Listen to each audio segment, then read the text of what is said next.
Hi. So let's continue. Yeah, just doing some welfare check to my neighbors. Okay, because yeah, they're fine. So my neighbors, they're fantastic. Okay. Now, uh, so we are looking at nth root. Okay, the inverse function of power exponentiation, right? So, and I didn't expect it would be like this, but it seems to be necessary to have this nth root. Okay, cubic root, square root, nth root. Okay, why? Because we are talking about prime factorization. All right, let's bring up that old whiteboard down there. Okay. Okay. Ooh. Okay. This falling eraser, I caught it with my knee and between my knee and the bookshelf right here. This is bookshelf. Okay, this computer is sitting on. Yeah, it's bookshelf. All right. And anyways, so we have this, right? Can you see? What we have, uh, all the odd numbers up to 67. Okay? And below that, prime factorization of odd composites below 68. Okay? So, sometimes we see three digits, like 3 times 3 times 3, right? But we don't get to see four numbers. So, at 3 primes in prime factorization is as far as it gets. Like 3 times 3 times 3. Why? Because when we do nth root of 68, okay,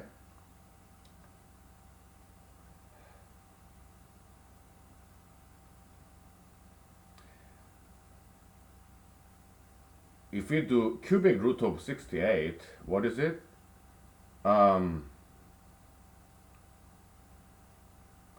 Because 4 times 4 times 4, what is it? 64, right? So this is like 4 times 4 dot blah blah blah, okay? Now, fourth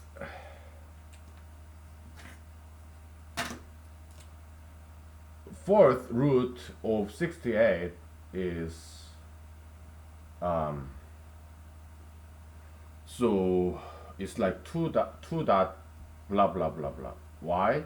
Because 3 times 3 times 3 times 3, that's 81, right? And 68 is less than 81. Okay, so and 2 times 2 times 2 times 2 is 16.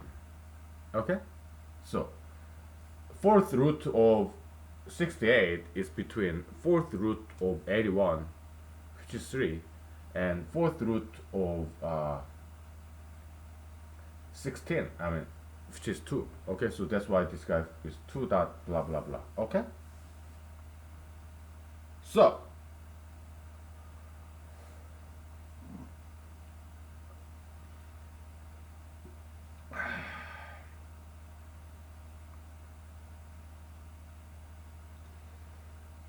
to formally state this, uh,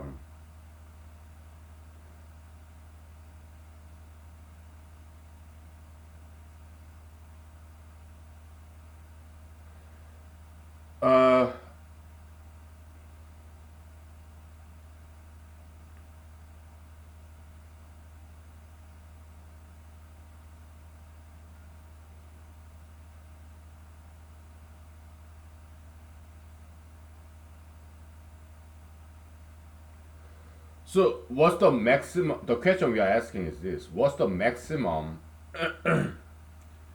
What's the maximum number of primes will be there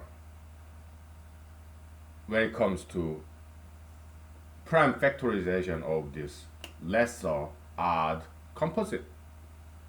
Okay, that's the question we're asking. Okay, what's the maximum number of primes in a prime factor of some this odd composite less than 68? Okay, so and it turns out to 3.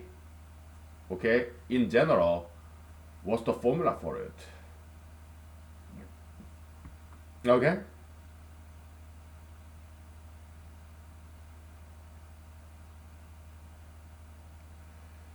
and it will be like this.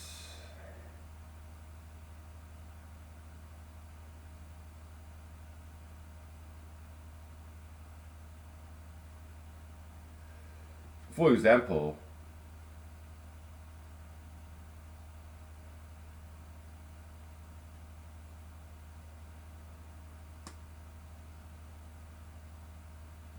first root of 68, and if we sealing it, that's number 3. Okay, and that 4 here we have to subtract 1. Okay, so that's that. Okay, so yeah, it's we'll formulate it. Okay, but it's a little bit convoluted, just a little bit. Okay, so yeah.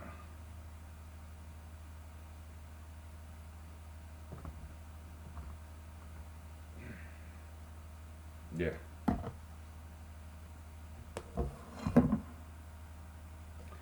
We should find n such that when we sealing it, then it becomes 3. Why? Because 3 is the smallest odd prime. Alright, so yeah.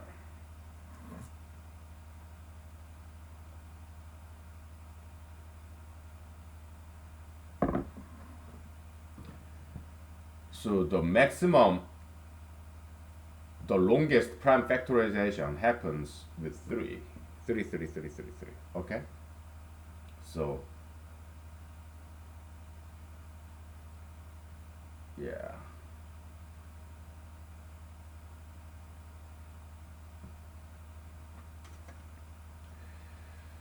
So, we have some even number e, right? And you have nth root of that, and then you do the sealing, and that's 3. Okay, and the number of maximum primes in prime factorization is n minus 1. Okay, so that's the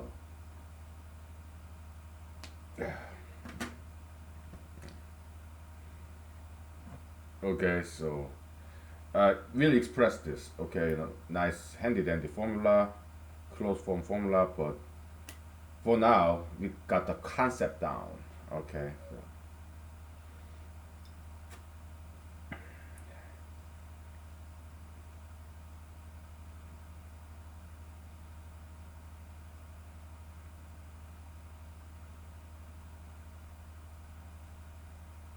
Okay, and all these prime factorizations, they are combination allowing repetition, combination with repetition. Okay, so okay, so there are 2 things that we covered today. All right, uh, combination with repetition. All right, and the nth root, square root, cubic root, nth root. Okay, and their usefulness in the study of primes. I didn't expect this.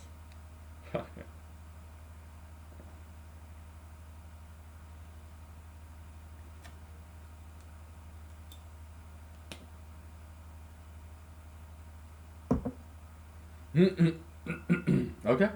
Now let's take a break. Okay. So, and we find a way to formulate this guy. Right. Yeah. It's fairly mechanical process. All right. Doesn't take too much creativity. Okay. It's easy stuff. All right. So, but we'll do it. All right. Yeah. Because it's easy and every now and then we want to take a break, right? Yeah. Brain break. Okay.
Okay,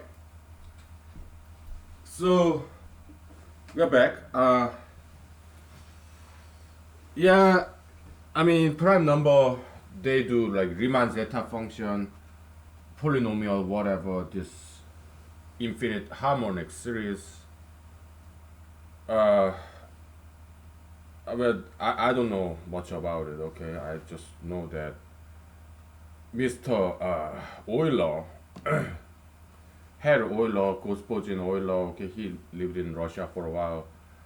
Uh, for whatever reason, he did the summation one over prime summation infinite series, like 1 over 3 plus 1 over 5 plus 1 over 7, blah blah blah, right? And he proved that it slowly diverges, go to infinity. Okay, I guess he did out of curiosity. Okay, so yeah, Riemann zeta function actually it's not Riemann, it's originally Euler. All right, so yeah, whatever. Yeah, I don't know too much about it. Okay, so because I got my own agenda here. I got my own methodology, okay? So I don't have time to study what other people did, okay? So Riemann hypothesis, not interested in proving that conjecture, although there's $1 million prize for it, millennial prize, but I'm not interested in that, okay? So, but mathematicians, they know it, okay? And let them prove it, all right? And get $1 million. Yeah, I just don't have time to study those things. Okay, so maybe one day. All right, we are too busy doing our own stuff. So let's formulate this guy. Okay. Uh, yeah. Okay.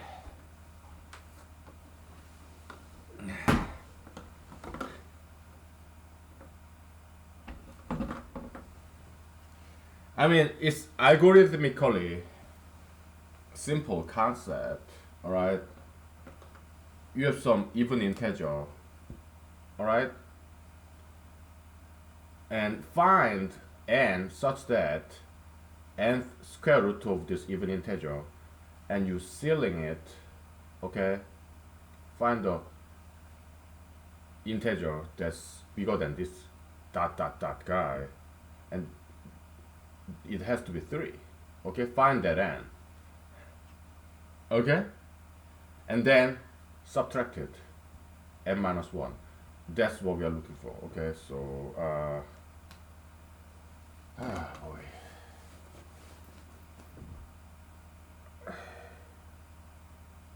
how do you express this in a mathematical language? Yeah, I have to think about this. I mean, we can computer program this, right? That's easy, right? But to mathematically express this, that's a little bit of a challenge, all right? Just a little bit, not too much.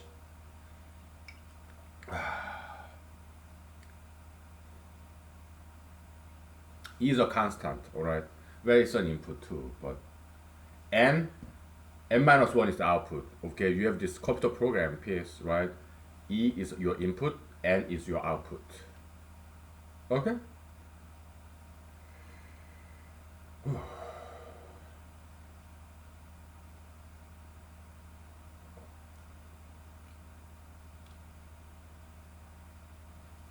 Let's relax this a little bit, all right? Forget about ceiling, all right? So we'll just relax this a little bit. Okay? So n is our guy. We want to find n, all right? So let's relax the problem a little bit. Okay? So nth square root nth root of e is 3. Okay? We do power. Okay, so e is equal to 3 to the n. So n is equal to log 3e. Okay? Yeah. Right?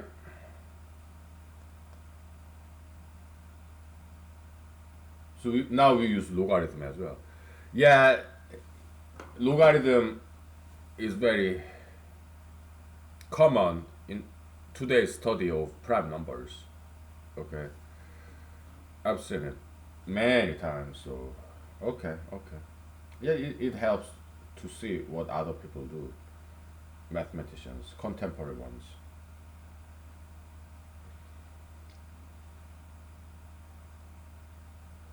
Okay.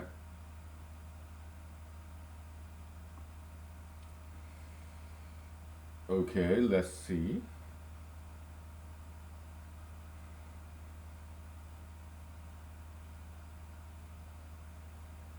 Uh, what is log 3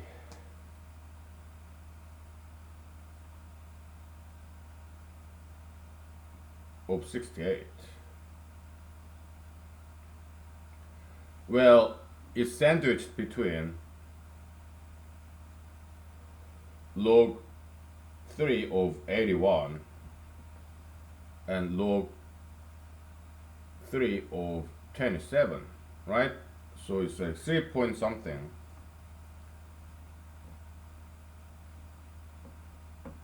Okay. Very good, very good, very good. Okay, I guess our revised formula is this, alright? The maximum uh, number of primes, prime factorization, okay, we'll use M for maximum, okay? Yeah, I know it's not very creative, but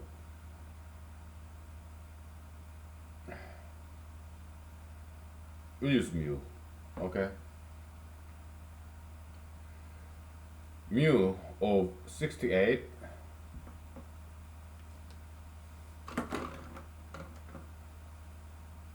is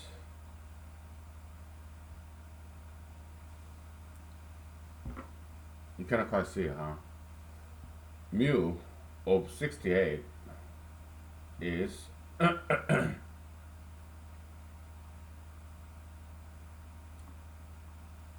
log 368 floor. Okay? In general, mu of some even integer e is log 3 e. E oh, you don't want to put e and log together because that's like log natural, right? It's too confusing, so we use epsilon. How about that? Okay? Yeah. This is our revised formula. Whew. We got it. All right. This is what it is. Yeah.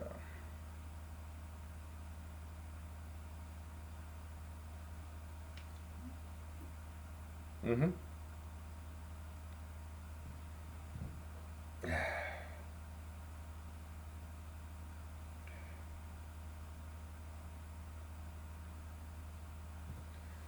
Let me write this down. All right. Yeah. There's a lot to this, right? Yeah.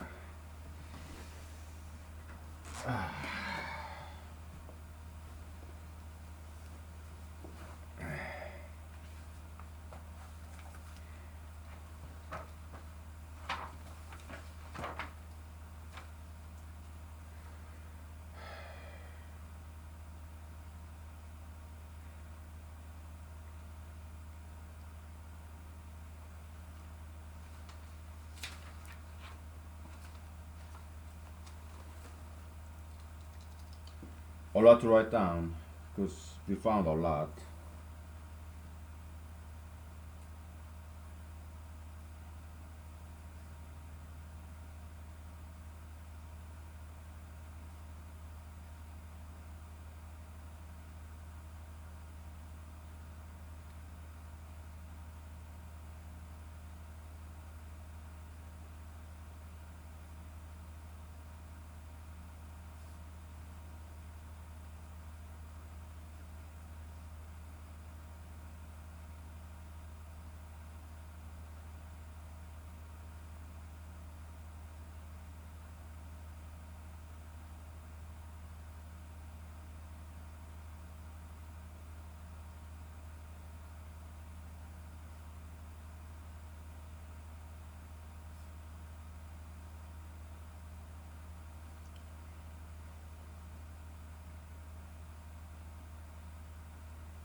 Okay.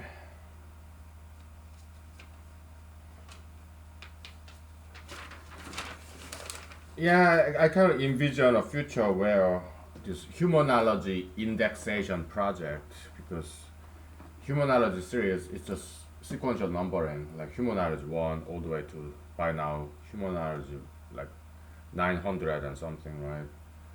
So we need to index this humanology series. This episode 685 talks about what this and these topics, right? Yeah, we'll leave it to the future generation. Okay, so okay,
okay.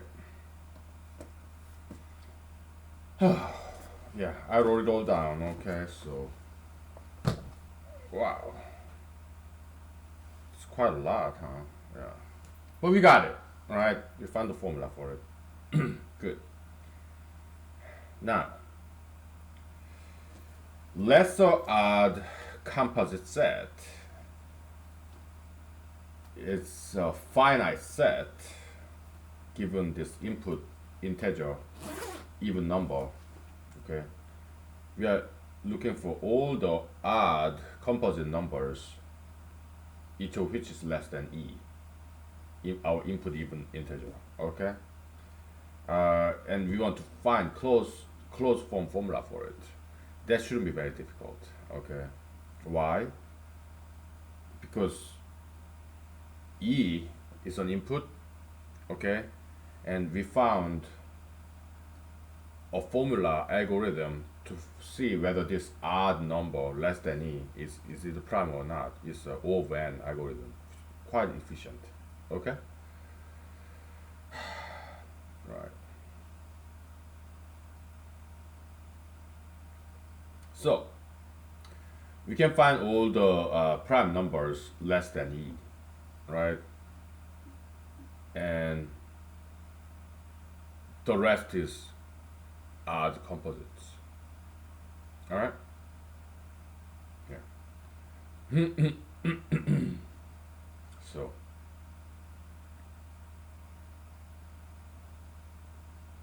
yeah, that's one way to find all the odd composites. And what we want to find alternative way to find all the odd composites. Okay, using some the combination with repetition and also this n square root method. All right. Why? Just curious, out of curiosity. Okay. Yeah. Because we want to do in reverse direction. Okay. Find all the odd primes by subtracting odd composites from odd number set. All right.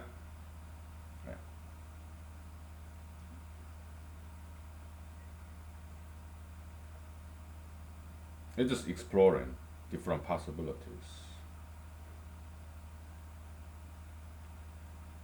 Yeah, I'm looking at the other whiteboard down there. So let me think.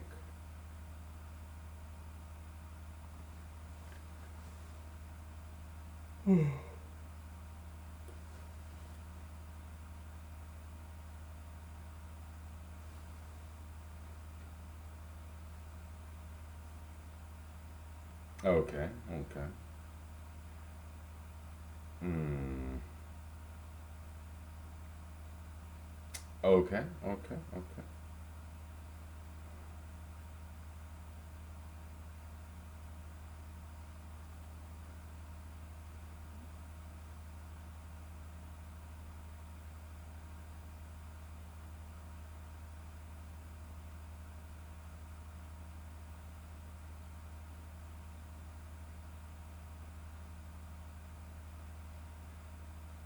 So you have nth root and also you have logarithm. What's the relationship between this nth root and logarithm? That's my quiz to you. Okay, what's the relationship between nth root and some logarithm? What's their relationship? How do they relate to each other? That's my quiz to you. All right, it will take 5 minutes. Think about it. Okay, kind of philosophical, mathematical, conceptual question. Okay, so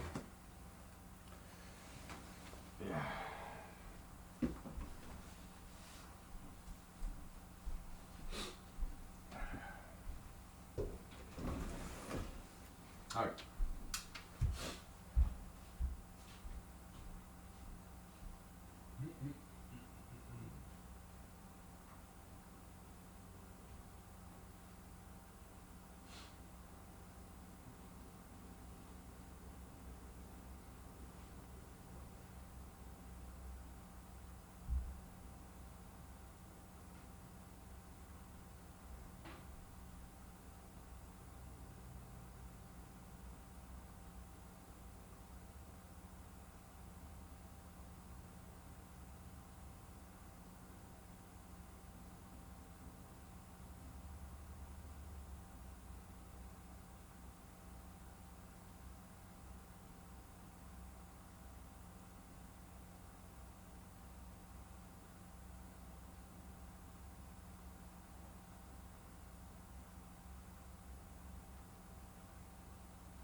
Okay, let's take a break from mathematics and let's talk about humanology for a little bit because last night, yeah, I was thinking about some stuff and kind of occurred to me some interesting diadual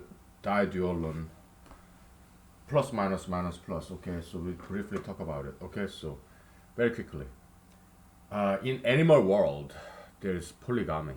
Okay, like elk, herd, one male, many females. It happens a lot in nature, animal world. Okay, so because females they menstruate like once a month, right? Males produce millions of sperms like every day. Okay, so that's why polygamy works in nature.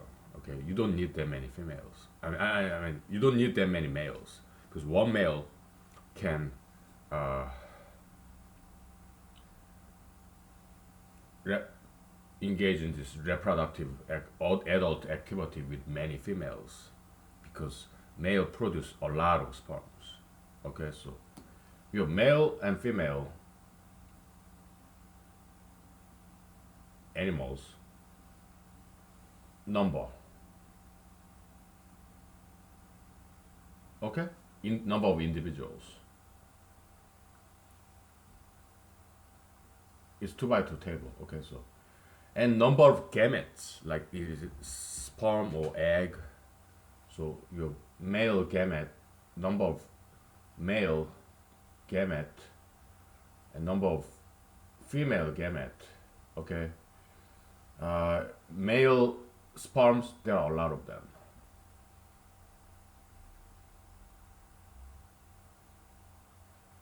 Ah, we have to reformulate this.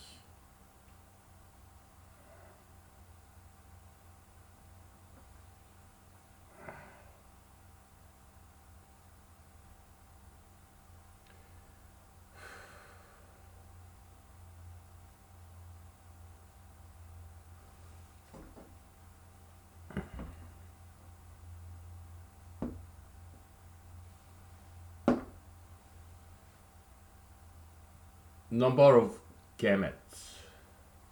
Male gamete sperm, there are a lot. Female gamete eggs, they're not very little. All right. Then number of individuals. Male, very few males. And female individuals, oh, there are a lot of them. Okay. In nature. Okay, so that's the balance in polygamy in nature. Okay. Uh, Even back in the days in the human population, human world, polygamy back in the days in Asia, Europe, Africa, Middle East was very common back in the days. Why? Because they engaged in wars, physical wars. So men with muscle, they go to war and they die. So that's why polygamy was legit, right? All these Old Testament biblical figures, they're all polygamists, like Abraham, Mr. Abraham, Mr. Jacob, you name it. Yeah, King David, King Solomon, they're all polygamists. They had many wives and concubines. Not just in Israel, Middle East, everywhere. In Asia too. Okay, back in the days. Yeah, Prophet Muhammad Allah, he had many wives. Okay, so in Asia also, yeah, it was like that back in the days. Okay, nowadays there are not many physical wars, so yeah, that's why polygamy is not justified. Why? Because there are about equal number of males and females. All right, so okay, but in nature, yeah, one elk, many female elk, one male elk, right? Polygamy in nature is quite common. Okay, so herbivores, all right? So carnivores, like lion, I don't know. Okay, I'm not a zoologist, just but does one lion have many female lions? I don't know. Let me look it up. Well, my cell phone is out there. Why don't you go ahead and look it up, okay? So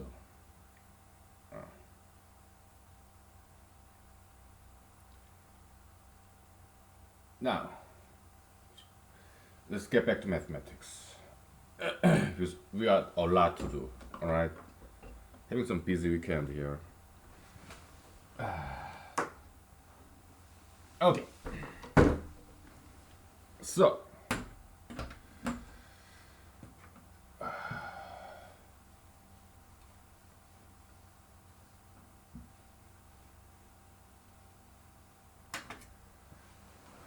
we are looking at prime factorization of odd composites less than 68. Okay, and for now, as a beginner, we are dealing with some. We're going to deal with some easy stuff. This repeating, self-repeating prime factorizations. 3, 3, 3, 3, 3, 5, 5, 7, 7. Okay? So, what's the maximum repeating primes in prime factorization? That's like, okay, so what's the relationship between root and logarithm? There are two inverse function of exponentiation. Okay? So you have f x comma y is equal to x to the yth, right? And because power operator in some programming language, this is power, okay? It's not commutative. Okay? Like 2 to the 3 is 8. 3 to the 2 is 9. They're not same, right? So that's why you have two different inverse functions for this power operator. Okay? And those twin inverse functions, yeah, they are logarithm and root. Okay? There are two twin inverse functions of power operator. That's their relationship. Okay? You don't, I mean, come on. You study all this mathematics, right? But nobody talks about this, have they? Okay? So, oh well. We do, alright? Okay. So that's that. So, what's the maximum repeating? What's the maximum prime that repeats itself? Okay? It's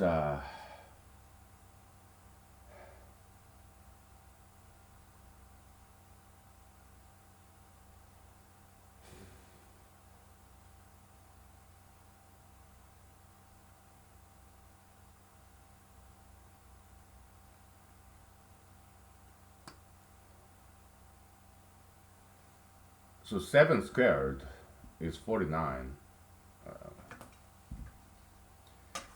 You have 68, right? It's sandwiched between 49, which is 7 squared, and what's next prime? 11? Okay, so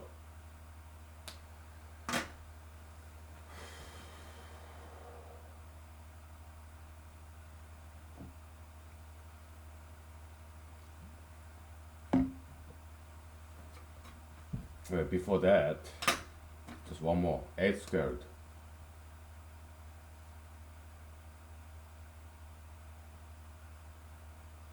Which is 64. Ah, never mind. Okay. Okay, okay. So square root of 68 will be 8 point something something. Okay, okay. 8 point blah blah blah. Okay. All right.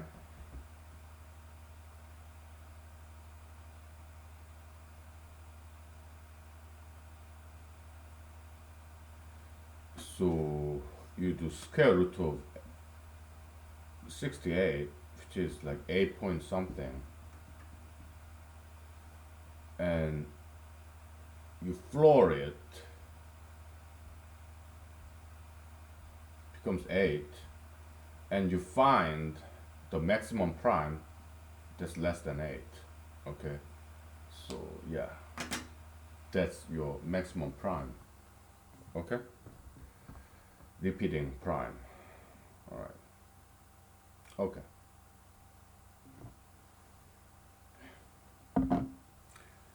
We are just playing these number games, okay? It's nothing very significant or anything. Just something we observe. Something very small, right? Okay.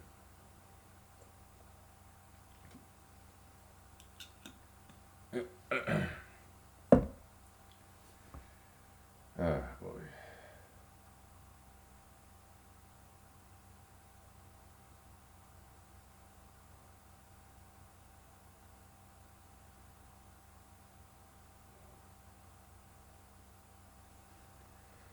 It's never-ending rabbit hole. The world of prime theory. Yeah. It's very easy to get lost in this jungle of numbers.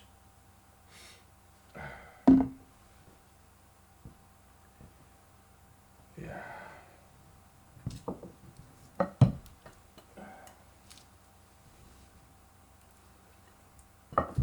Ah, boy.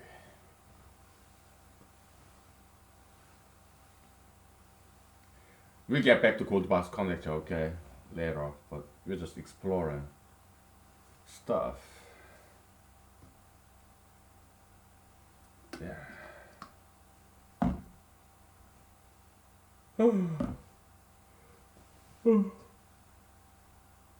We'll take a break very shortly, okay? Oh boy.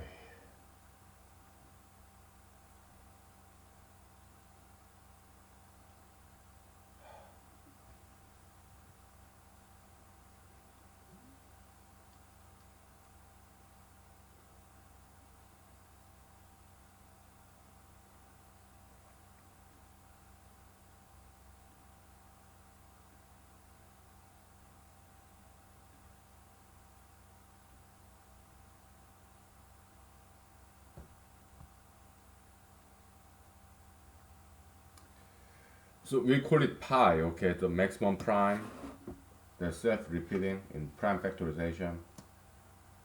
Okay, pi of 68, alright? You cannot see this?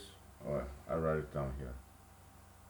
Pi of 68 is equal to, well, we're forced to have to, because if it's maximum prime, there will be only two of them, okay, in prime factorization, like 7 times 7, okay. Why? Because we are looking at maximum prime number, alright, so repeating, alright, so we find the square root of 68,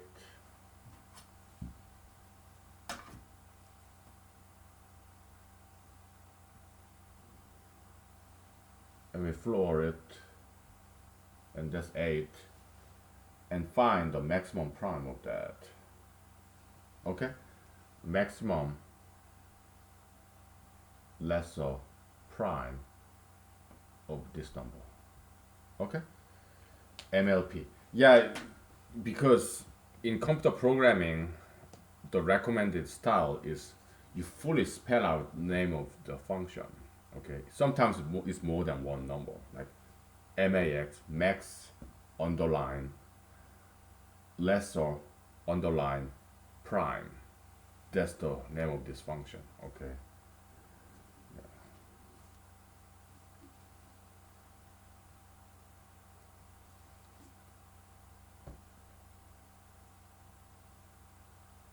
What's the algorithm for this?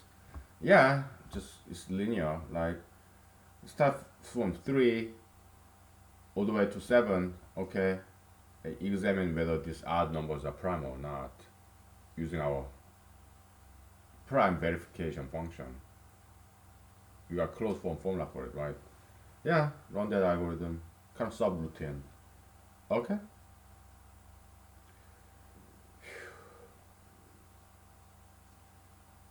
We'll take a break. All right. Oh boy.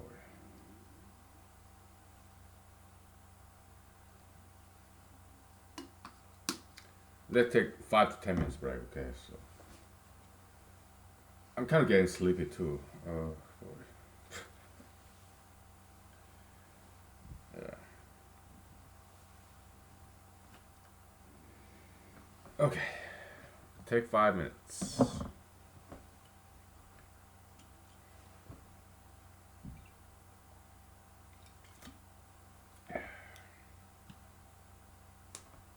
Okay. Yeah. There's this charming country song. God is great, beer is good, and people are crazy. Interesting song, right? Yeah.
Okay, we're back. So, uh, we just mentioned that the logarithm and root, they are two twin inverse functions of power exponentiation function, right? Operator function, same thing, right? It's a function of two input variables, all right? So, how about addition? What's the inverse function for addition function, which is also it's a function of two variables. Okay? What's the inverse function of addition?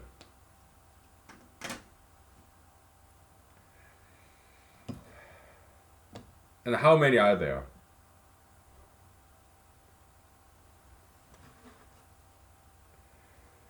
You learn all this mathematics from schools, okay? But you never been asked this question before, have you? So in humanological mathematics, we do conceptual mathematics. It's very elementary mathematics. It's not high on advanced mathematics, but we ask fundamental questions. Okay? Conceptual mathematics, all right? If not philosophical, all right? But yeah, we do that quite often, okay? We deal with very elementary mathematics, but we ask fundamental, conceptual questions. What's inverse function of addition?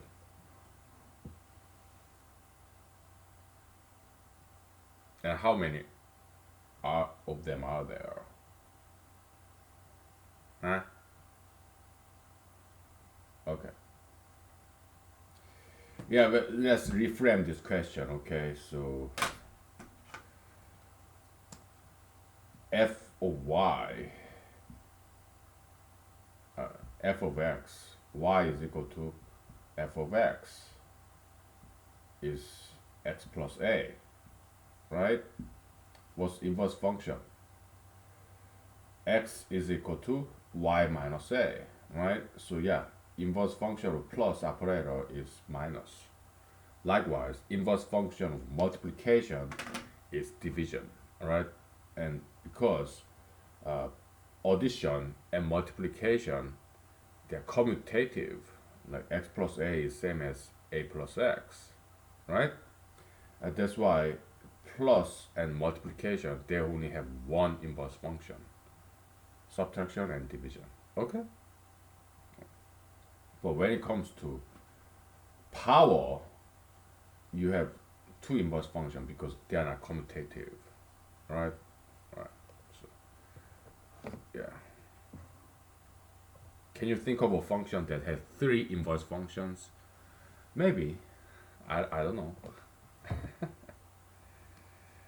Think of that if you want to, okay? Yeah, design it. Very theoretical mathematics, right? Yeah, kind of like abstract algebra-ish, right? So who created abstract algebra? Yeah, Abel and Galois. Very obscure young mathematicians, right? Abel and Galois. Okay, so in their days, they're not very well known. Okay, so and also they died young too. Okay.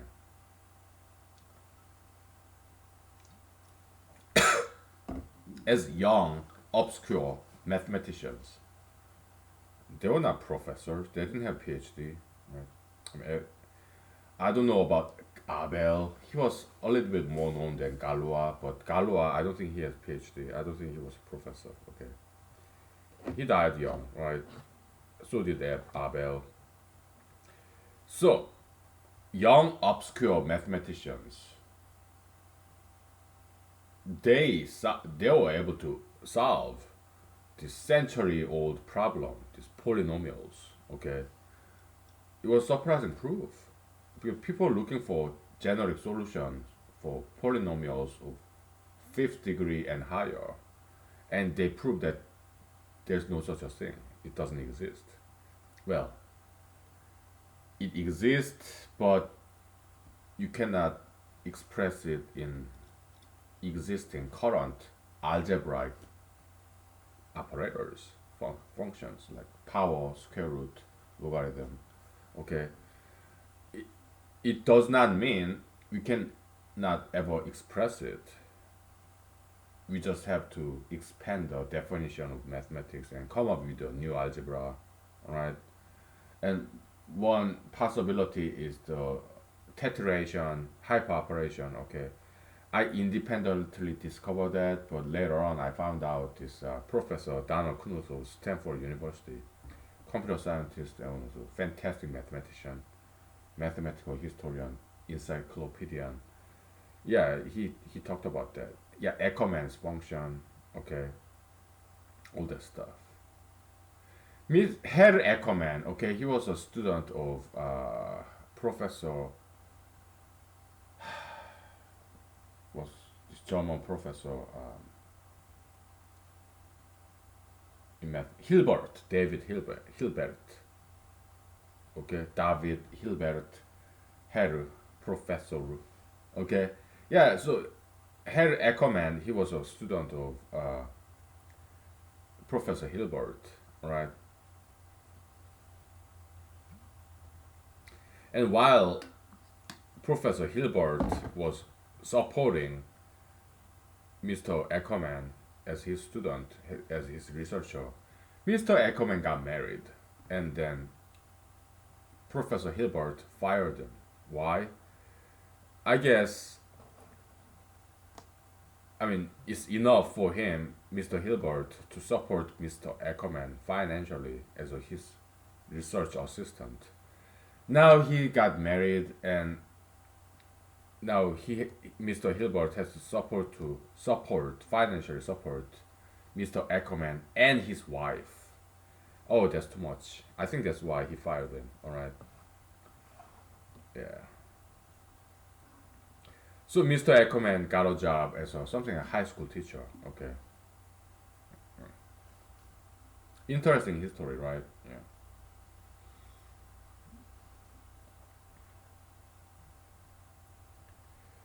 But fortunately nowadays, uh, women they work too, right? So yeah, I guess you can get married because you as long as your wife works too. Okay, so I guess Mr. Hilbert's thinking process was that Mr. Ackerman, you should have waited longer before you get married. Have some name, become your own job, become a professor, be financially independent, and then you can marry. I think that's what he was thinking. Okay, so yeah, yeah. So tetheration, hyperoperation. Okay, that's discovered by this Mr. Ackerman, and then chronicled by Professor Donald Knuth, not to be confused with President Donald Trump. No, Professor Donald Knuth. Okay, so I'm a huge fan of that man. Okay, so huge fan of both, but uh, Professor Knuth, yeah, I have many of his books. Okay, I haven't quite. I just flip some pages, but I just don't have time to read. All right, so but I have his books. Okay, so it's cool. Okay, so yeah, hyperoperation. I independently discovered it. All right, it's this. Okay, we'll talk about it briefly. Okay,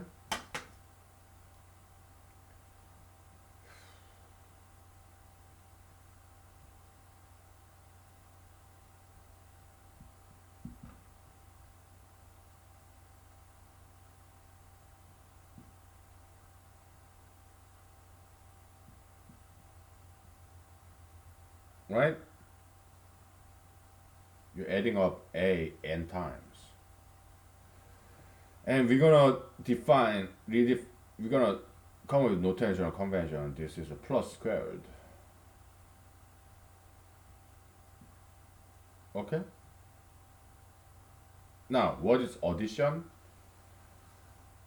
Boy.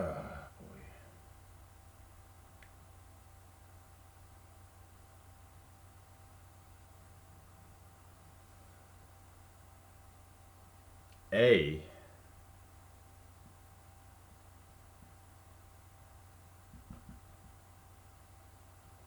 You're adding up 8 times, okay, but addition is plus to the first. Okay? Was plus to the zeroth? That's identity, okay? Itself. No change. Okay? So, welcome to humanological mathematics. It's magical, okay? We are very conceptual and even philosophical, metaphysical, okay? Yeah, humanological mathematics, we think outside the box, okay? So,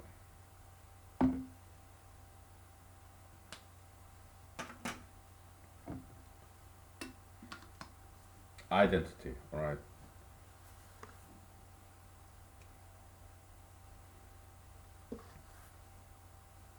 Okay.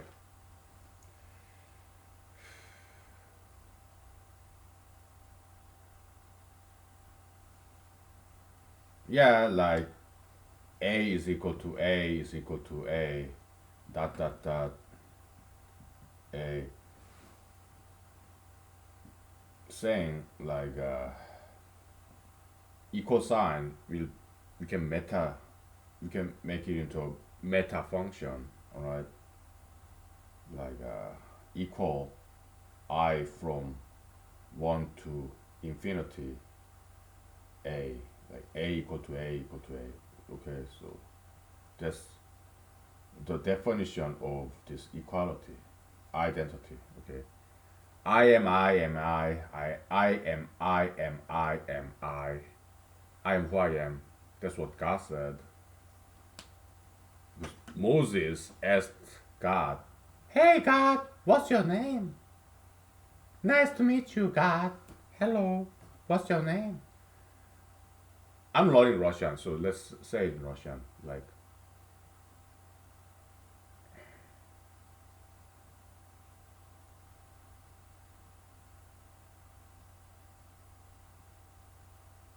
I think God is in Russian is like vod, like no vod is like water. Yeah, let me use Google Translator. Okay, translator app. What is God in Russian?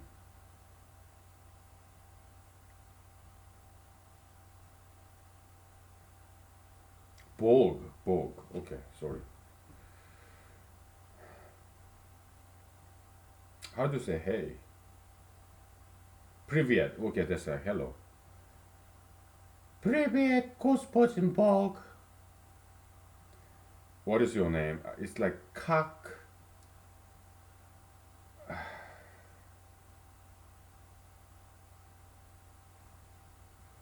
Zobut, that's name. Your, that's like V something like. So Kak is like how, what, right?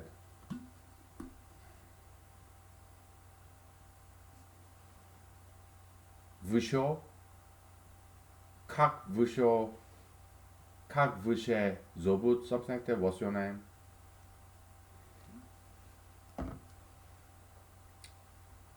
Let me look it up.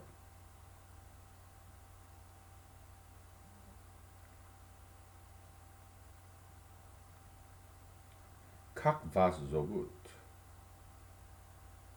Ser, ser, ser. Господин Bog. Is it Bog or Vogue? Ah, boy. Kak vas zobut?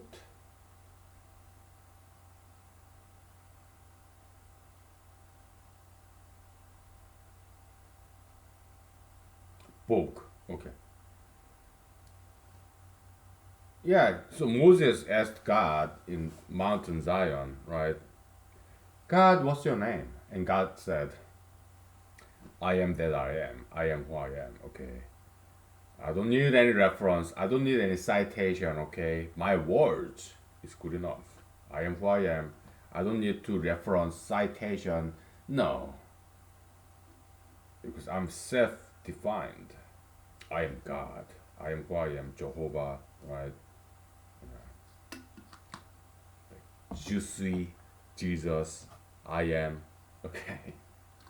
In French, je suis. I am. Okay. Jesus. Okay, so yeah, I am that I am who I am, okay? I don't need any reference, citation, no. What I say, you should just take it. Why? Because I'm God. I am know it all.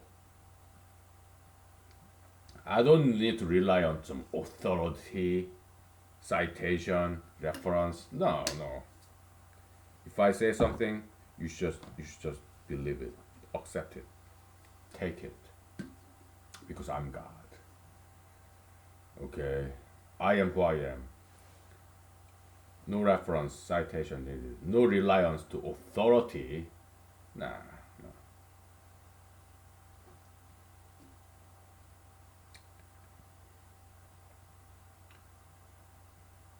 We are just acting, alright?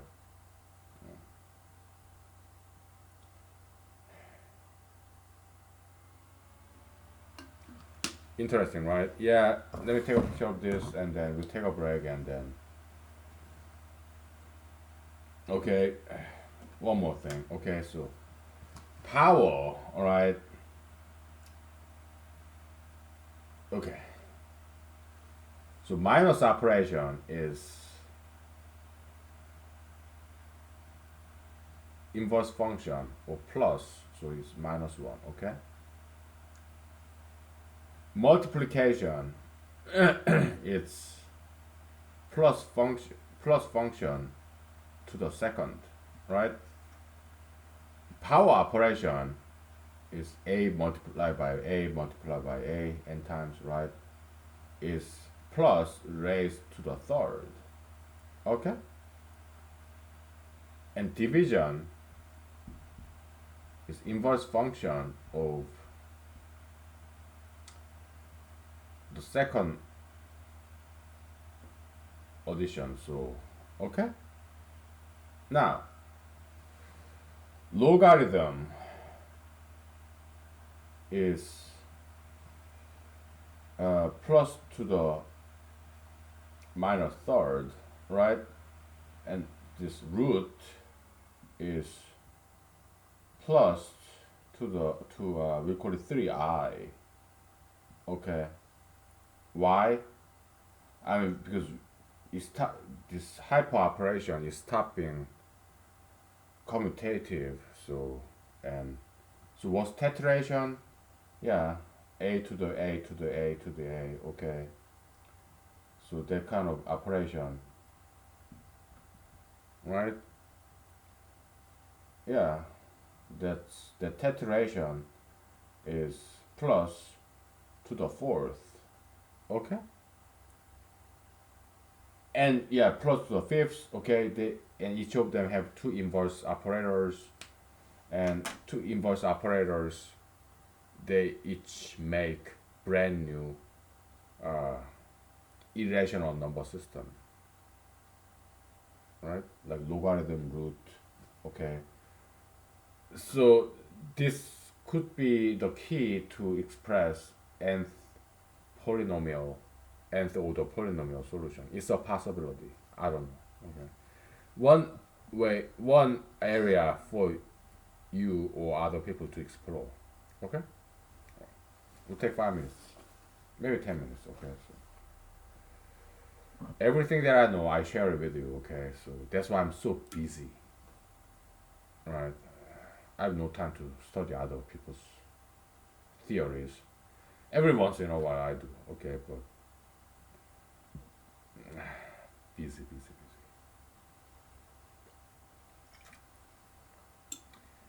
I don't even have time to clean my fingernails, okay? Toenails. Oh, so busy.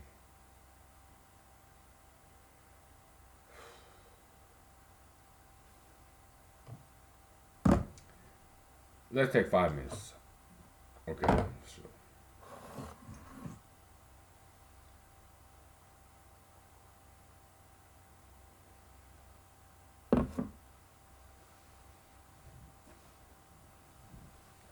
all right.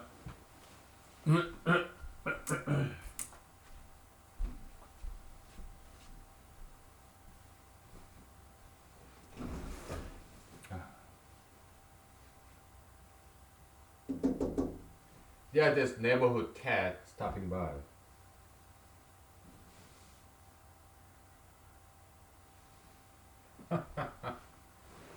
So cute.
Okay.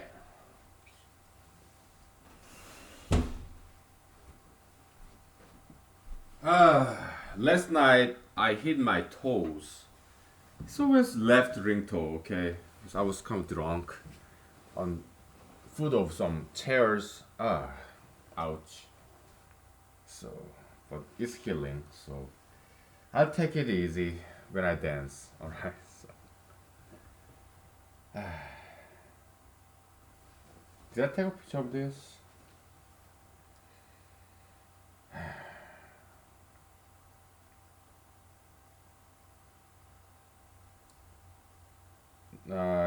I guess I didn't. Okay. Let's take a picture of this. Oh boy, heavy, heavy, heavy.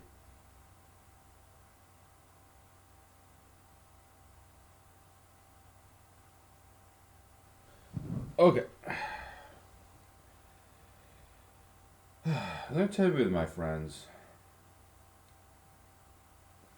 welfare check,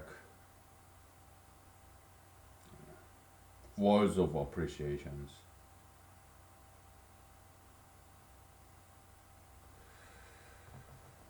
Okay. I don't drink. Alright. I love my friends. They're fantastic. Brothers and sisters, right?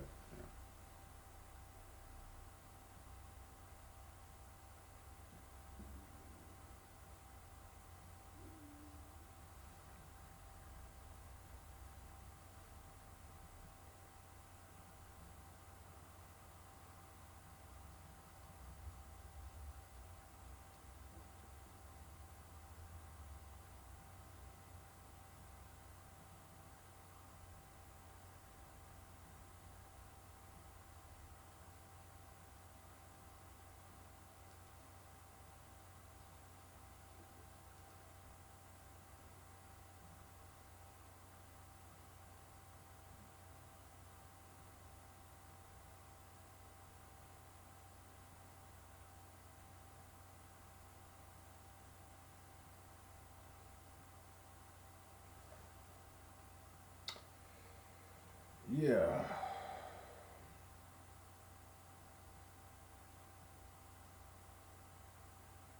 Yeah, they're doing great, my friends. Alright. Now it's time to write this down. Oh my goodness.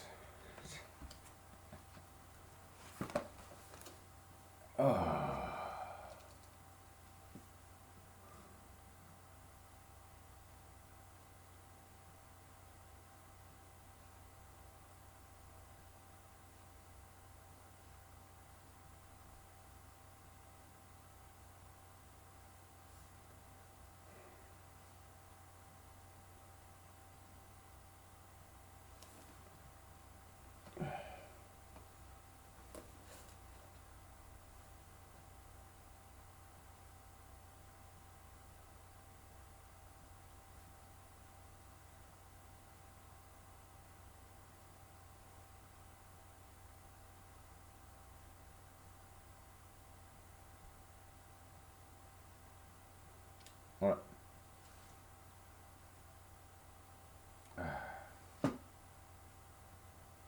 Okay. So far we knocked down two things. Okay. What's the maximum number of primes in a given prime factorization? Okay. Three of them, right? Three times three times three. I'm sorry for this confusion, but p times p. Alright. So the smallest prime in our convention, that's three. Okay. One, two, forget it. Alright. So yeah, p times 3 p. Okay, so we found formula for that, and the maximum repeating self-repeating prime, yeah, there has to be only two of them, right? Like p times p. Okay, yeah, it happened to be 7, and we found formula for that. Now next, formula for maximum prime that occurs in this prime factorization, which in this case, 19. We find formula for that. Okay, that's our task. Oh my goodness, it's like it never ends, right? Yeah, which is good. We have more work to do than we can achieve in lifetime, right? Yeah, keeps us out of trouble because idle hand is devil's playground, right? We are not too busy, look at me, I'm drinking alcohol, vodka, okay, so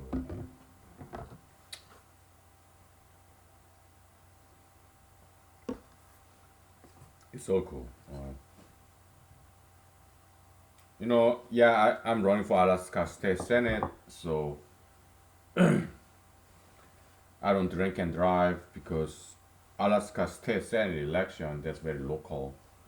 So reputation is everything, right? So yeah, made me a better person. Okay, I don't drink and drive,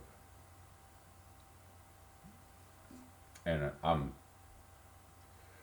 more careful with the choices of words, right? So yeah, yeah, made me a better person. Running for Alaska State Senate, all right? Because I'm more mindful of other people, all right? So, reputation, local reputation. Okay, 19, all right? So that's the maximum prime number occurring, prime factorization, okay? Uh, I guess it's this, okay? So if you divide 16 by 3,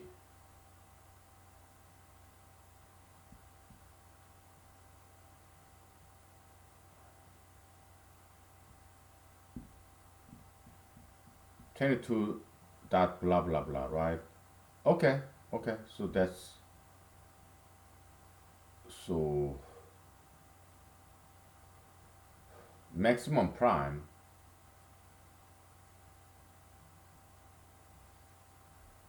maximum prime factor, okay, of 68 is 68 divided by 3, you floor it, and then you do this maximum lesser prime function. We got it. Alright, so let me write this down. Okay.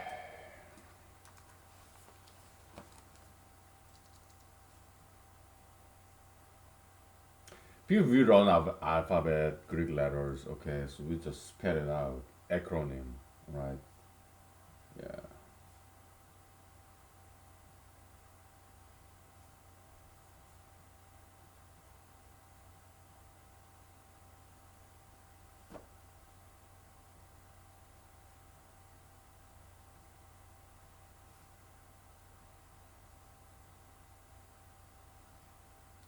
Alright. Easy enough. So yeah, we got it all the tools we need. Alright, so now what? Ah, boy. We'll continue in next episode in the evening. Okay, why? We gave mathematics enough service. Okay, so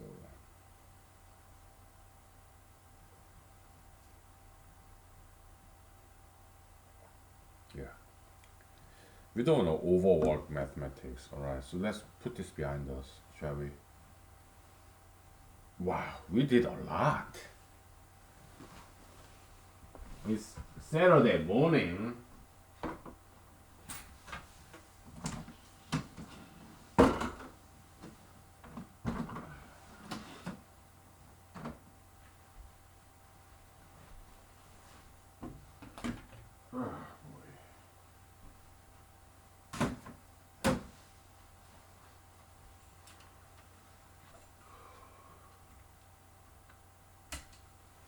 So I tell my friends I'm working on this gold box conjecture problem, and many of them encourages me. You know, hey, yeah, go get it, son. You know, go get it, brother. Yeah, God bless them. They're so nice.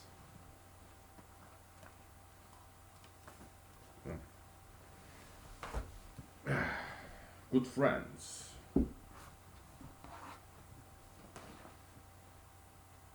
God bless them.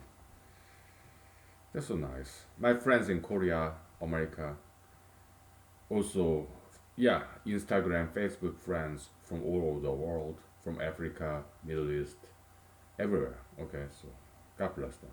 They're so nice.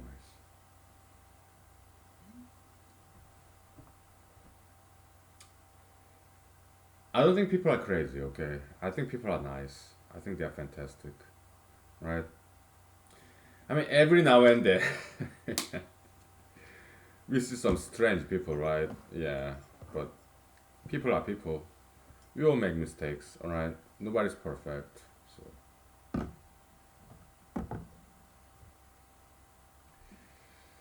yeah.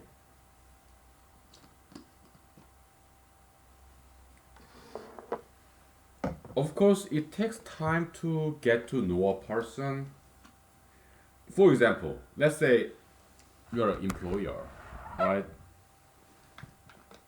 So you're hiring people, right?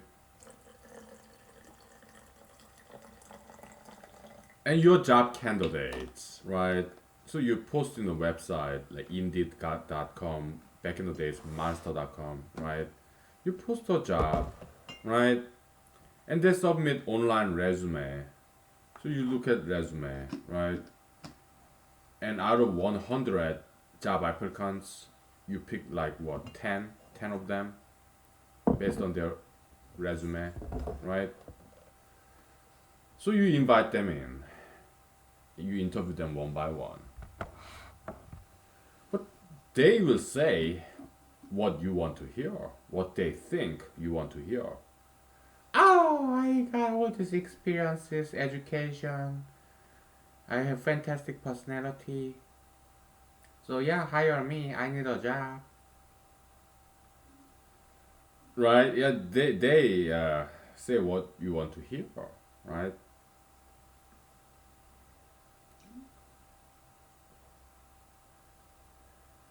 So you cannot quite trust what they say because they all say the same things, right? Oh yeah, I am always punctual, diligent, moral, ethical, and yeah, flexible, and I can work on weekends if you want me to. Okay, yeah, I'm very dedicated employee, work, but yeah, they say what you want to hear as a job applicant. How about in romance setting? We guys in online dating site, yeah, or speed dating event, right? We guys we say what ladies want to hear, right? But it could be misrepresentation, it could be lies, promise, promise, promise, right? Who knows, right? It takes actual time to get to know somebody. Why? Because they may be hiding something, some personality defect, or they may even not know what their personality shortcomings are, they themselves. Okay, maybe they didn't study Socrates. Yeah, know thyself, know yourself, right? Not everybody studied philosophy.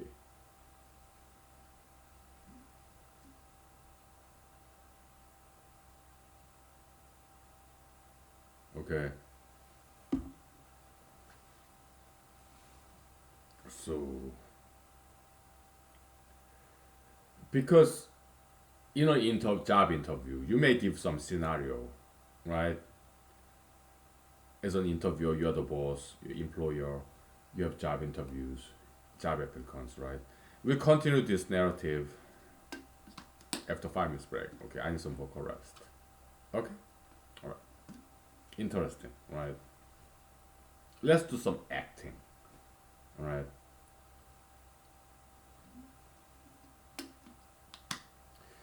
No mathematics, okay? Yeah, we'll take a break from mathematics. Just job interview, something that has absolutely nothing to do with mathematics. Okay, so mathematics like no no more mathematics tonight. Okay, I mean in this episode we'll pick it up this evening. All right, we'll just do some job interview, acting, short film. All right.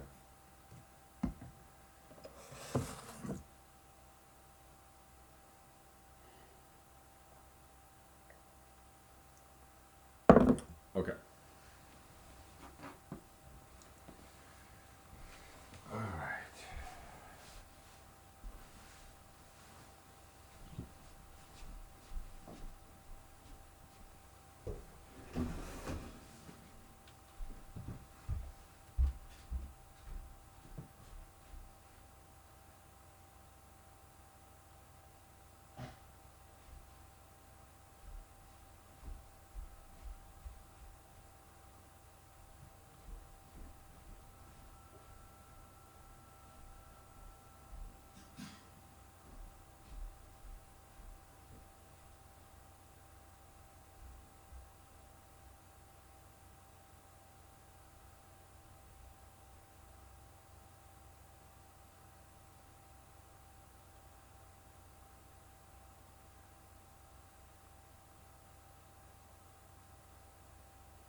Okay, let's do some acting, shall we? Yeah, acting is very therapeutical. Okay, this psychologists, psychotherapists, psychiatrists. Yeah, there's some acting therapy. Yeah, it's very cool. Uh, I'm not a huge fan of psychologism, but they have some good insights. I know, okay, because I have many friends who study psychology, and they have very good insights. Okay, so let's do some acting. Okay, as thespian, back in the days, like yeah, I dropped out of Cornell. Okay, uh, school administrators, professors, they forgave me. Okay, some of them I still keep in touch with. Okay, so I dropped out of Cornell PhD program after 2 years because it was too much. Too much of what? Yeah, too much of mathematics. Ironic, right? Because all I do here is mathematics nowadays. Alright. Because I miss it, right? But I'm doing mathematics in my own term. I do it the way I want it, whenever I feel like it. Alright. As opposed to having to do it. There's big difference. Right? Having to do it and do it at your will. Freedom versus duty. Liberty versus duty. Big difference. Polar opposite, right? By definition. Liberty and duty. Okay. There's big difference. Polar opposite difference. Okay. World universe of difference. Okay. So I like mathematics, but I want to do it in my own term. I don't want to have to do it. I want to do it my way. Okay, so does it make sense to you? That's why I dropped out of PhD program. Okay, oh, because I I couldn't take it. Okay, so it was too much. Not just PhD program, special forces in the U.S. Army. I dropped out after 2 weeks. It was like 3 weeks in hell. I dropped out after 2 weeks. It was too much. Okay, I couldn't take it. Before that, South Korean science high school, I dropped out after 2 months. 3 year program, I dropped out after 2 months. So PhD dropped out after 2 years. Special forces dropped out after 2 weeks. Science high school in Korea dropped out after 2 months. Right? I'm not elitist material, okay? But when I went to law school, it was top 10 law school, Michigan, okay? Yes, some say it's like Harvard of the Midwest, okay? Duke University, like Harvard of the South, in where is Duke University? Chapel Hill, like North Carolina or something, I don't know. South Carolina, I don't know, okay? Yeah, Harvard of the South, whatever.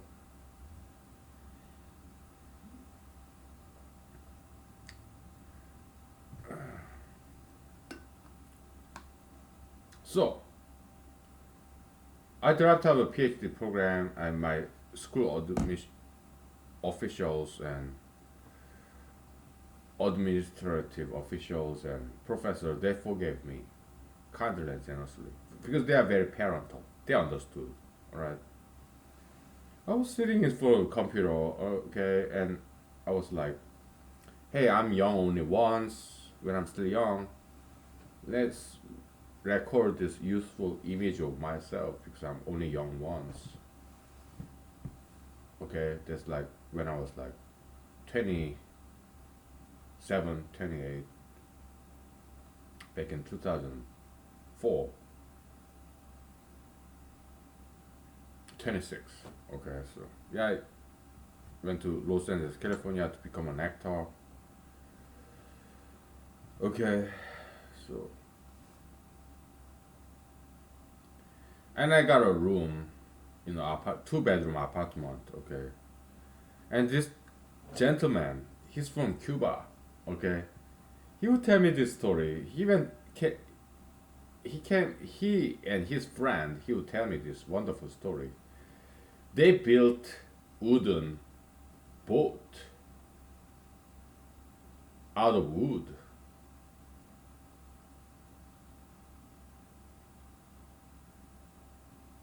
They sailed with their wooden boat from Cuba to Florida. Yeah, illegal immigration, but they got some lawyers, so they got naturalized. All right, and one of them studied filmmaking. Okay, so he came to Los Angeles, California, to become a filmmaker, director. Okay, so he was my so okay. He rented two-bedroom apartment in Los Angeles, California. I think it was like Encino, San Fernando Valley. Okay, so right next to the highway. What's the number of the highway? Like 405 or something. I don't know. Sepulveda Boulevard, I think. All right. So I rented a room. He got two-bedroom apartment. He himself is a renter, right? He sublet this one small room. Okay, so and I came to Los Angeles to become an actor. He came to Los Angeles to become a director. Okay, so I gave him my actor's resume. All right, but he didn't think much of me. Okay, I mean, he was also struggling director. Okay, he got this job as a waiter. Okay, I got a job as a computer programmer. Okay, whatever. Maybe I was making more money than he did. I don't know. Okay, but so he had two boxes: good resume box, bad resume box. Okay, when he was gone, I was kind of wondering: is my resume that I gave to him is it in good resume box or bad resume box? It was in the bad resume box, right? Yeah.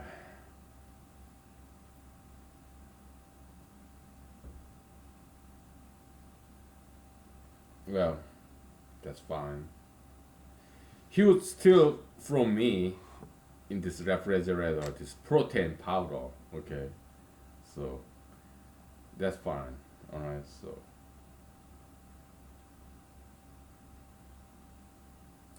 So I tried to be a model too, Los Angeles, California. Okay, I submitted my resume, photo resume to actors' resumes like this. It's one page. Okay, front side your picture. Okay, back side your actor's resume. Okay, what's your acting training, education, and your acting career.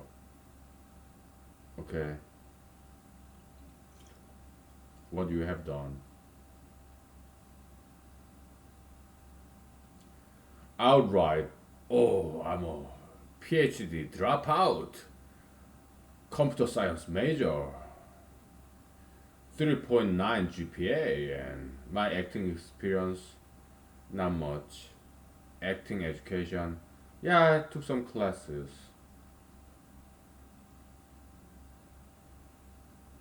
I didn't minor or major in acting, but I took some classes. Filmmaking, backstage craft, acting, screenwriting, okay, yeah.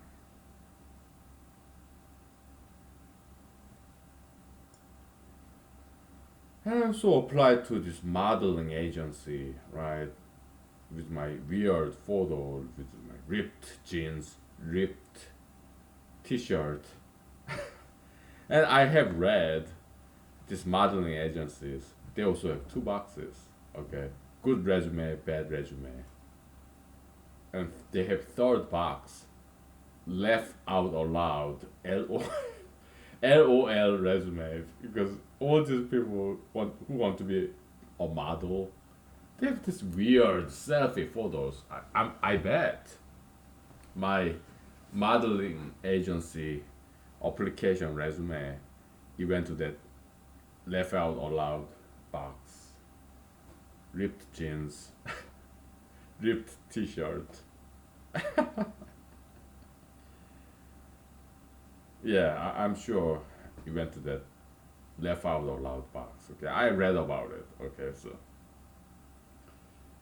yeah.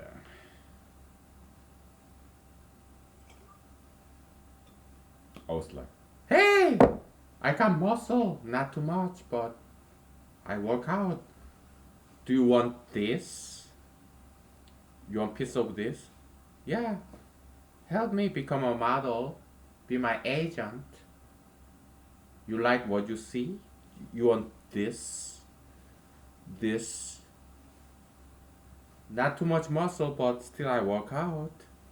You want this? This? Huh? My pectoral, this? You want this? You like what you sing? Hmm? I never got a call back. Never got a call back, okay? So, uh,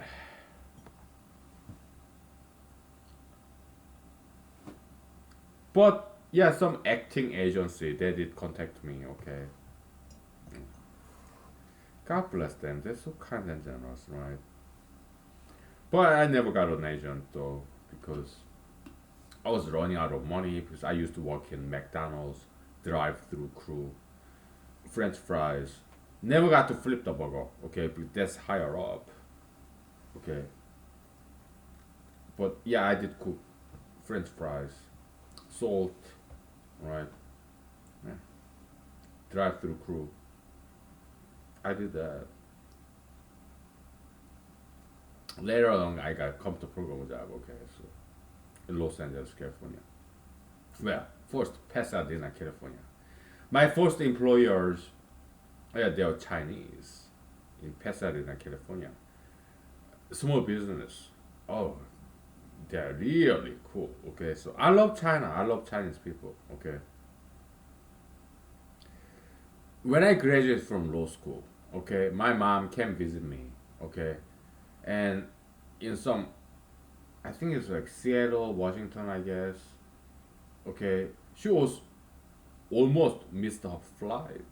Okay, so she had to cut in the line because she want to attend my law school graduation ceremony. Okay, and this kind and generous Chinese lady, she let her cut in the line so that she can catch this flight and attend my graduation ceremony. And behind her, I'm sure there are African Americans, Caucasian Americans. Okay, they let her do it. My mom. Okay, so it's not just Chinese, African Americans, Hispanic Americans, Jewish Americans, Middle Eastern Americans, Arabic Americans, Caucasian Americans. Okay, they let my mom cut in the line so that she would attend my law school graduation ceremony. Okay, yeah, so they were cool. Uh,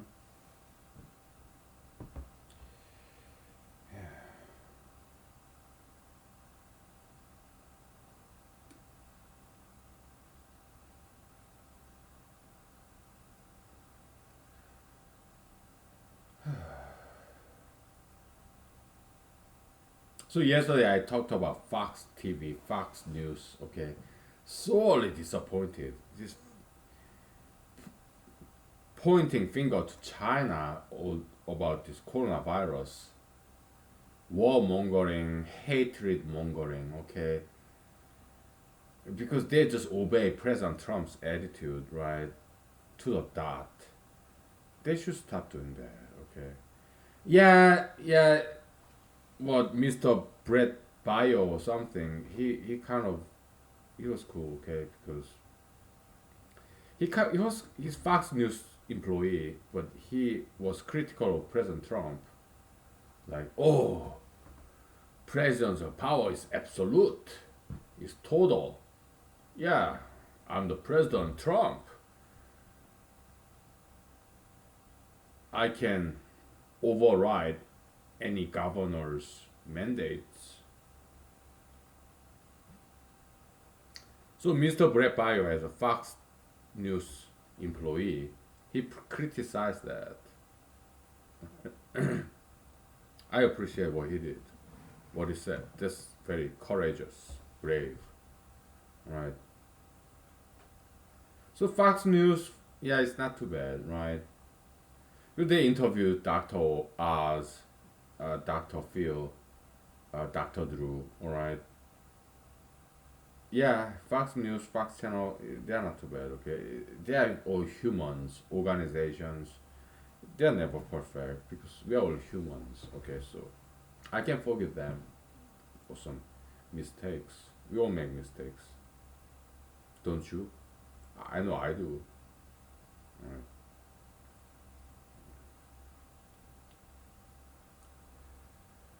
Yeah.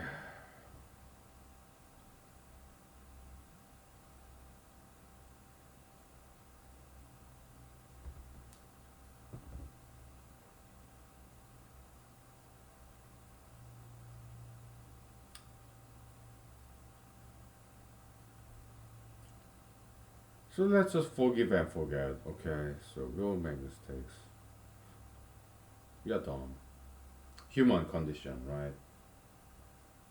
Okay, back to this hiring practice, okay? Yeah,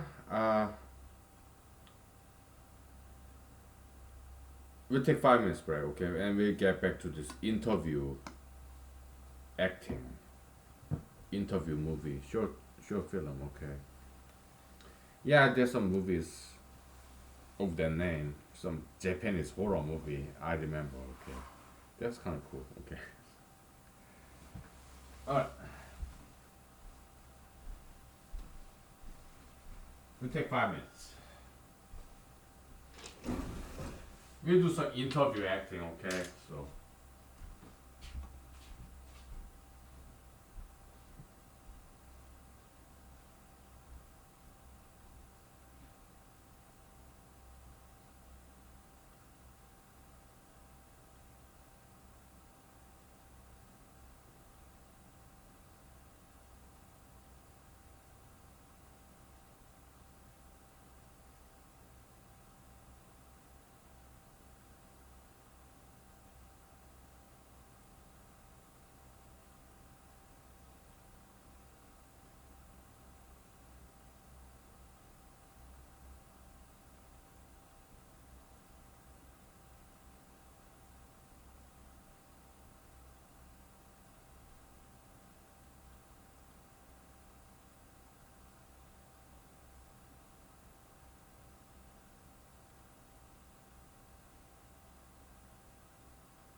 Okay.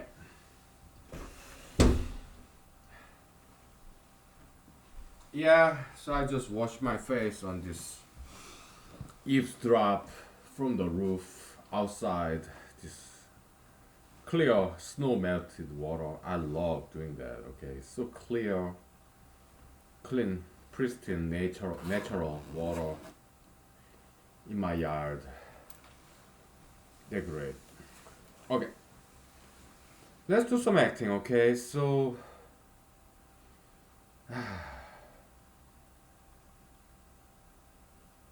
I mean, so let's say you are in a job interview, right?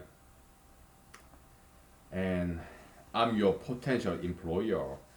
Of course, I, as a potential employer, interviewer, you are interviewee. So, I mean, you apply to many different employers. It's many to many relationship, right? Because you don't want to put all the eggs in the same basket. You want to diversify your investment. Okay, it's just business, right? Business as usual.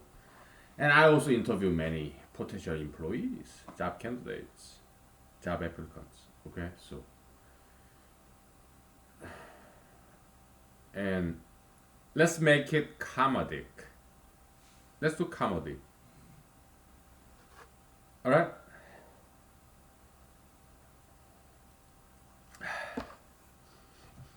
I mean, you don't want to say in an interview, "Hey, the only time I'm punctual is when I go home at 5 o'clock, and when I go to lunch at 12 o'clock." Okay, that's the only time I'm very punctual. I take long breaks. I come to work late, habitually. So, and so I'm never punctual when I come back from breaks. 15 minutes union break in the morning, 15 minutes union break in the afternoon. When I go out of my office, my cubicle, my cubby hole, I'm very punctual on the dot. When I go home, very punctual. When I go to lunch, very punctual, like 12 o'clock. That by the second, fraction of a second, I'm out. 5 o'clock, I'm watching this needle, second needle. 5 o'clock, I'm out. I'm very punctual about that, but when I come to work, when I come back from my lunch, when I come back from my breaks, I'm sorry, I'm not very punctual about that. Would you hire me? Would you want to be your employee? Hmm? You don't want to say that, right? Yeah.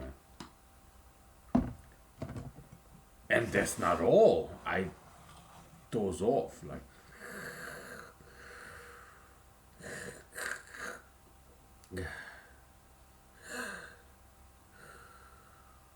I'm very liberal about this siesta tradition.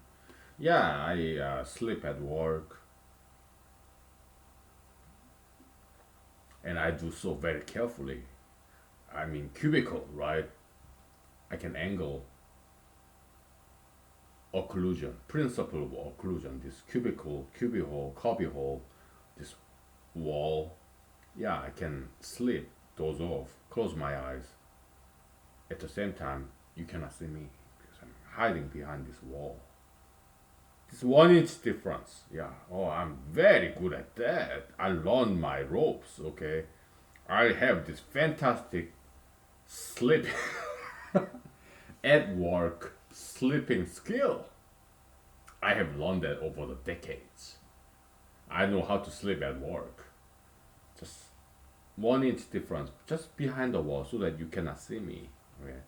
Yeah, I'm closing my eyes. I even sometimes dream at work, daydreaming. One day I want to be the president of the United States or whatever, right?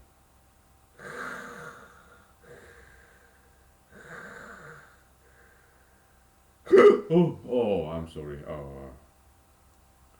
Yeah, I'm kind of like quoting from this Mr. Bean series, right? A little bit. Mr. Wanakins. Huge fan, alright. Anyways, and also, yeah, I also know how to do,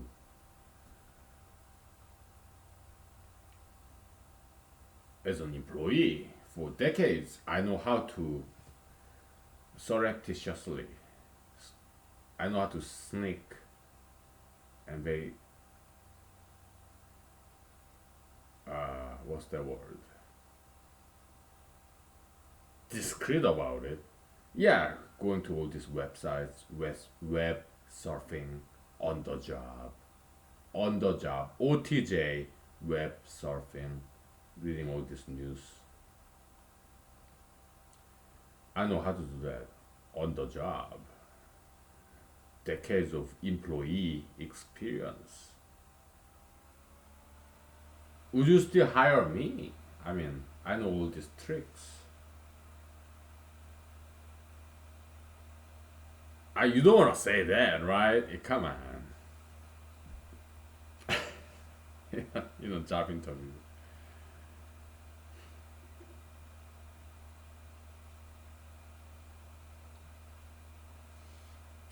Just kidding, okay? It's on act. I mean, there was this TV show, Office. I didn't like that show, okay? It's too soft. They are not quite talking about Office TV show, American TV show, okay? I didn't care for it, okay? Because they are not talking about what actually happens in an office, alright? But 24 TV show, yeah, they do talk about things, office politics, these employees giving attitude to their employers. They do talk about that, okay? But the TV show Office, they don't really know what they are talking about. I mean, Hollywood people, they never worked in an office setting. What do they know, right? So this TV show Office, I didn't care for it, okay? Because they're not quite talking about what really happens in the real offices. They don't know what they're talking about, okay? Because these Hollywood people, they never went to office. But TV show 24, I can tell some of them have been to US military, real office. Maybe some of them have some lawyer experience. Okay, so I can tell. Okay, so yeah, they know about US military, about office politics, about lawyer career. Yeah, I can kind of tell. Okay, so yeah. So yeah, 24 TV series Jack Bauer. It was very good. I like that. All right. So yeah.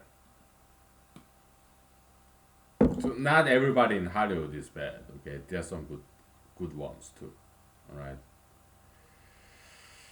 Yeah, I can tell.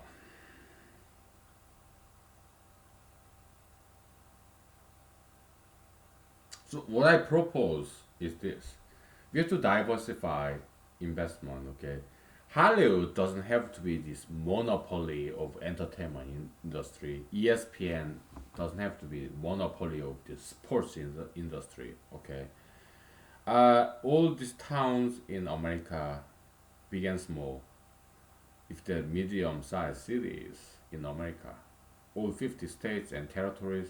Okay, yeah, they have TV station. All they do is news, weather, right? They can do more. Yeah, local business advertisement. Okay. Yeah, they can have TV shows local, featuring local stories, local writers, actors, directors. Okay. Yeah, they can start local TV show. Yeah, some local stories inside the jokes. Okay. So that's what I recommend, so that people don't have to travel all the way to Los Angeles, California, like I once did. All right, you can do it locally. Okay, so and people love acting. Acting is fun. That's why everybody wants to be an actor. Okay, it's like entertainment itself. Okay, therapeutic. So many people will do acting for free. Okay, so have some local TV shows, local films, and broadcast it, cable it, right, in your local TV station. All right, you should do that because every city, small town in America, medium sized, you have beautiful people, actors, actresses, and you have fantastic writers, directors, you have electricians. Okay, yeah, crops. I mean, yeah, props, crafts, sounding, lighting. Yeah, they'll be happy to do that for free. Okay, in the beginning, all you gotta do is provide them some venue, channel, right? Then money will come flowing by, flowing in. Okay, so just giving you some business ideas. All right, so okay, let's wrap it up for this episode. And because I'm itching to dance to this YouTube. Yeah, praise you, Fatboy Slim. All right, yeah, we came a long way, baby. Okay, so all right, I'll see you tonight, this evening, and we get back to mathematics. Okay, so okay, all right, thank you. Time to sing and dance. Bye.